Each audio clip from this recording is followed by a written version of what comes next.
Good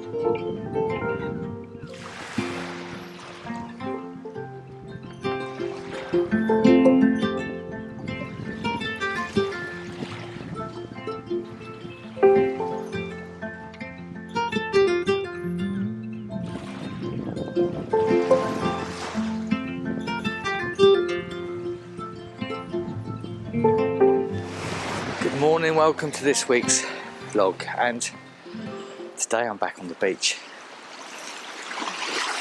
It's a beautiful, peaceful day, completely different to last week where we had a storm blowing in, rain, sleet, snow. Today I'm at a place called Holland-on-Sea, which is just down the road from Clacton, which you may have heard of. Holland is the quiet neighbour, and the last time I was here was about 14-15 years ago, taking pictures. I've never really used it as a venue or as a location because there's not a lot here, or at least there wasn't. I took these pictures last time I was here, really lovely sunrise. However, there are these lovely sea defences that have now been put in, which make this really interesting, and I didn't know they were here until I looked last night on Google Maps just to see where to park. I went, hello. Didn't know they were there. So I've challenged myself to come to this, what I thought was plain ordinary beach with very little on it, just to photograph stuff. Now, the last time I was here I was photographing groins, and there are no groins, so the groins have been taken out and these rocks have been put in instead, which is a challenge, which is interesting. And I've found a really nice composition here, but I can't quite get to it at the moment, or at least I can, but the tripod will be in the sea and it'll be buffeted by the sea, therefore I'm going to get camera shake, because it's still looking at about an 8 or 10 second exposure now. I've still got another half an hour to sunrise. I'm hopeful we're going to get some better colour, some nice colour, some already nice colour over there, and in the distance, I don't know whether you can see them, there's a wind farm out there battering away, which makes a little bit of interest in the background of the picture, but these rocks are definitely really nice. I've been playing with the tide coming in, and I've tried to make a composition whereby I've got the edge of the tide going out as a diagonal, pointing to the rocks, which are then pointing back into the wind farm. That's the composition, and obviously it's made by the colours, so the sky, the lovely blues, these deep blues that you get before sunrise are really, really lovely. That's the plan. I'll put the pictures up in a minute so you can see them. But what I'm going to do now, when I decided to come here last night, I had to look at two things: the tide and the forecast for the weather. So the weather forecast said there are clouds that are just leaving. They're going to be broken cloud around 8 o'clock, which is when the sun rises, which is perfect. Broken cloud is exactly what you want for seascapes because you get a lovely sky above. And the other thing that is really good is that low tide is at 9 o'clock, so an hour later. So I know that wherever I'm going into the tide. I'm not going to have the tide chasing me up the beach. So I can see compositions and gradually work my way towards them. So an outgoing tide works really well. Right, we've got another, so there is definitely some cloud out here. It's a bit, so at the moment, it's a bit too flat. But there are bits of broken cloud. I'm really hoping that it's going to break up because the rest of the day is supposed to be completely clear. Absolutely freezing. It's -1 in the car. No frost though, interestingly enough, but it's really, really cold out here. So I've got all my layers on. These gloves, by the way, are these sealskin ones that you can buy with finger holes and thumb holes so that I can operate the camera, because that's always a real problem. So I'm going to try these out. I had these for a while. I haven't used them. They're also waterproof, so that should actually also be quite useful for today. But certainly need gloves on. Got loads of layers and 3 hats. It looks like I didn't need that one on really, but there we go. Right, let's get to work, see what I can shoot.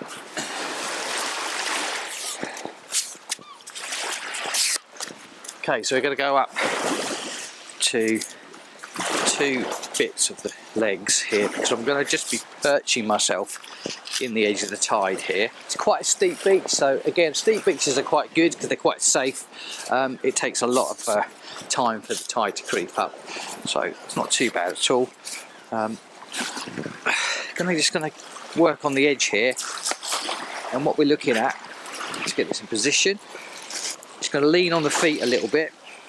I'm looking at the shape of these rocks, and the light is going to kiss off the rocks. It looks really, really lovely with a nice sunrise at the back. The colour's kind of gone. I always plan to get onto location an hour before sunrise, and I'm glad I have today because I've caught the best of the light. So definitely the best of the light so far has vanished, but I'm hoping we might get something nice. So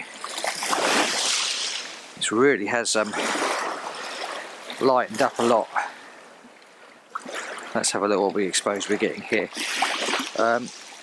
F13, I want an exposure that's around a second. It's about just under it's a half a second at the moment, which might work, because what you get with a half a second or a 1 second exposure, you get a little bit more of a backwash showing. Let's have a look. So the first thing to do is level it up. Now the actual rocks at that exposure look very dark, but again we know that with the Z72 you get an awful lot of shadow detail. There's another little marker buoy out here which I'm going to probably use to kind of create a triangle. Ooh. Where are we? Let's open that back there. Let's move this along a little bit. Now, because I've leant on the tripod, we seem to still be straight, so it is going to be buffeted by this tide. But I think we're okay with camera shake, especially with this kind of exposure. So what I'm looking for really is for a bit of like that backwash going out, because that's what creates the interest on the foreground. Wow. Ooh. Be careful doing this.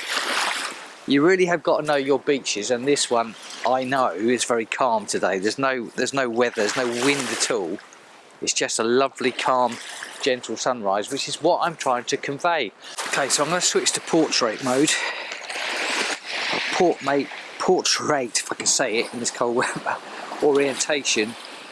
Because the composition really, I want to get these rocks in. Why is that not doing that? It is. There's a little group of rocks here and a rock pool, and they're kind of in that kind of orientation, and the background is going to be the wind farm out there with the lovely sunrise above it. Everything above this line of cloud, you see it about there, is just blank. So that's a bit boring. It gives it also, I can't, oh.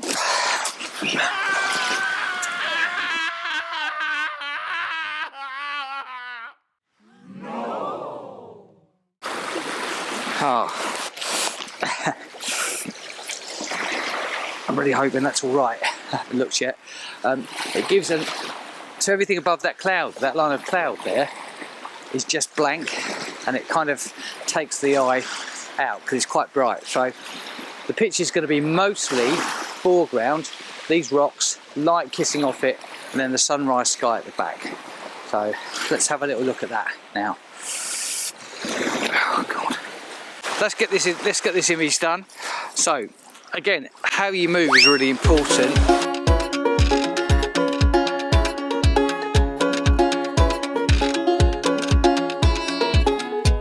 Too central, it doesn't work for me. I like to get some diagonal lines into an image because it gives us this dynamism. I'm quite high up on the tripod, and that's because, let's make sure I get that fully secure after that incident a second ago, because what I'm trying to do is look down on these rocks. I'm tilting the camera down a little bit, so it's going to be sweeping along these top of these rocks into the wind farm, and the sunrise is starting to turn into something not as spectacular as I was hoping. So I need to work fairly quick here. Good news is the camera seems fine. Oh hey, photography. Right, that's nice. So I want to get on top of this rock and hopefully have a little bit of water going around it. If I'm too far this way, I'm not getting any sunrise. So we need to be around about here. That's not too bad. And what's really good with Seascapes is this, as the tide comes in and out, you can just you're just trying to notice what is happening with the water, because you're making shapes. Let's have a look at the focusing point. Third of the way along, waiting for the waves to come in. Won't focus up, that's got it. And this is quite a quick exposure, so going to get a little bit of motion, but not too much. Don't know whether I need a longer exposure, in which case might well do, you know. Let's just do a couple more like that, and I think what I'm going to have to do is grab one of my ND filters to make this longer, because I'm still, for me, I'm getting too much detail in the water, which I don't particularly like. I know a lot of people do. A quarter of a second, and I'm also getting too much of the rocks in. Just playing around with this composition until it looks right, and that's better actually. So the focus now is going to be on whatever the sea gives me. I'm a bit loath to leave this now in case it falls in the sea. And the light on these rocks is lovely, so that is probably going to work. The sky is not the best, it's a little bit of sky there, a couple of contrails from the aeroplanes, which I'd never like. I think wide open, as far as the focal length is concerned, is too much. There's a nice little rock here which is just appearing as the tide goes out, and I didn't know that was there until very recent, until I've just noticed it. So that's going to work really well, because that is going to be in the bottom third of my picture. Actually, that looks a lot better. Really nice. Let's just get that looking good. Focus this up, and then I'll talk to you about what I'm doing. I've adjusted the legs on this tripod so that this back one is pointing back outwards, which means it won't fall in the water, he says. If it does, obviously you'll be able to witness that dramatic event. I don't know if you can see this stone here, this rock here, is forming this triangle. So we've got that pointing along this line of rocks to the sunrise, and then back along, and then these rocks are pointing in. So the eye has been forced into the picture and up, which I really like as a composition. Diagonals work, as I've said before, diagonals work really well. So we're going to just get the exposure sorted now, because a quarter of a second is just too fast. What's that giving me? 8 seconds, which is perfect. The reason I want that long exposure, let's focus up, is because I'd like this water to be completely blurred. Any detail with it, I think distracts. And that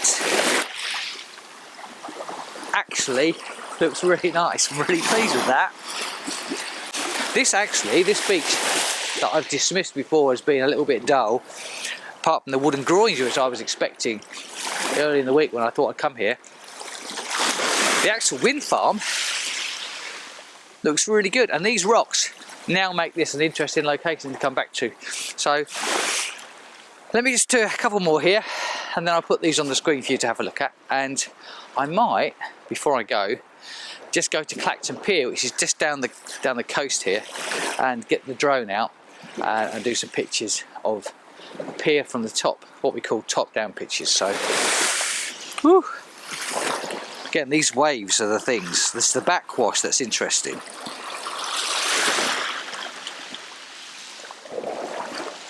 Let's have a look. Yeah, that works really well. Cool, pleased with that. I've really enjoyed this shoot.